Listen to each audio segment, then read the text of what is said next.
The last 2 years have felt like a never-ending survival game. A saga that will one day be showcased in an exhibition in a place like this. They'll look at how we lived through this and the long-lasting effects these pandemic years have had on all of us. Generation COVID. They're already starting to surface at each stage of life.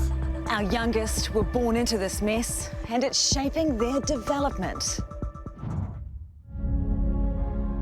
They are Generation COVID's newest members. 118,000 Kiwi babies who have only ever known life in a global pandemic.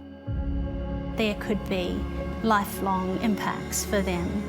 How will this mega event shape their development, their brains, and potentially the rest of their lives?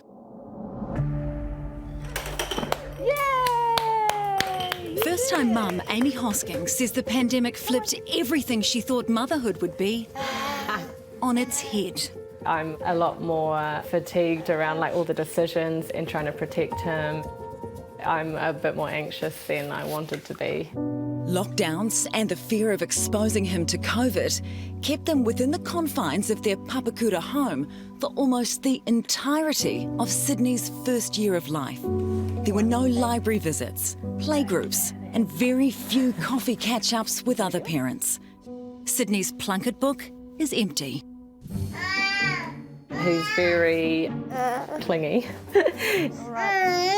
If I put him down and just come around the bench, he'll crawl all the way around, screaming, crying.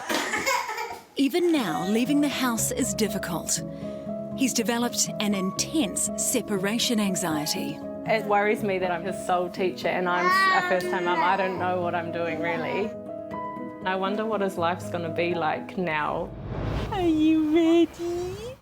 10-month-old Etta was born into the Delta lockdown. Her mum, Zazie, a speech and language therapist, says while the extra time at home with parents or caregivers has been hugely beneficial for children, their limited exposure to the world will have an impact on their development. I think it's most likely to lead to language delays. So that means children not having as many words to put together to create sentences, just purely because they're not hearing them as often. As a parent, do you have any big fears about the impact of the pandemic on your baby's long-term development? I can't say that I don't worry about the impact. Children really are a product of their environment. They're a product of what we put in. We do feed in more language when we're having more experiences, when we're out and about, meeting different people, meeting different children, seeing different things. My own daughter, Amaya, was born 2 days after Etta, into Auckland's long lockdown. The isolation meant she didn't meet my dad, Paul, until she was more than 6 months old. An experience shared by thousands of families. And what did you think when you first met her? I thought she was beautiful. And I think she's beautiful now too. Look, darling, look at these little cheeks. But the first time he held her, he was so concerned about COVID, he caught himself, choosing not to kiss her, just in case. We'll never know who caught it first, but that weekend, we all got COVID. At Starship Children's Hospital in Auckland, paediatrician Dr. Jen Russell has grave concerns for some of Gen C's babies and toddlers. Can you tell me a little bit about what you're seeing in your clinic? Some loss of school readiness skills, going backwards in toilet training, and some of the children that I looked after reversed their day-night pattern.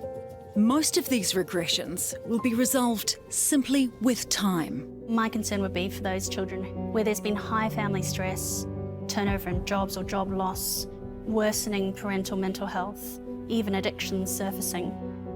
Those factors can trigger what Harvard research calls a toxic stress response. Young children are able to absorb a certain amount of stress and they can deal with it. But if the stress is chronic and constant and they don't get any breaks from it, it can actually embed in their body systems and impact on brain development. So that can have implications for that child's entire life. Potentially, yes. Dr. Russell wants to see research carried out comparing pandemic babies to non-pandemic babies to track their social, emotional and academic development throughout their lives. You know, I am worried. What are you worried about? I'm worried that we didn't put them first. Yeah. Sorry. Oh no, please don't apologise. I don't think anyone's asked me that before. I can tell that really hits home for you. It's those children who are growing up in the most challenging circumstances that I worry about. Nathan Wallace is a neuroscience educator. He says unless we intervene now and help the children from struggling families, we will all live with the pandemic's legacy as they grow up. It's hard to say that they will recover, and if that's been their life, then that's the brain they will produce. So I think, for a lot of children, there are going to be ramifications for the rest of their life. What are these ramifications? What does that look like? Basically, your frontal cortex is online less often, so you're more likely to act like a teenager than you do an adult. You're more likely to be impulsive. You're more susceptible to addiction. The frontal cortex is your empathy for other people. If you don't have that empathy and you don't have those breaks, then you're a big risk taker.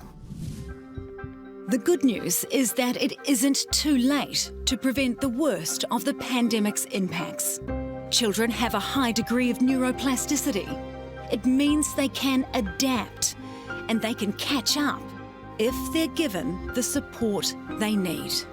I think that we're going to come through this the other side and we're going to have some strong children. The good thing about this is that it's a shared trauma. The whole country's going through it. So schools are responding to that. Early childhood centres are responding to that. For most children, they'll do really well. You know, I really believe that.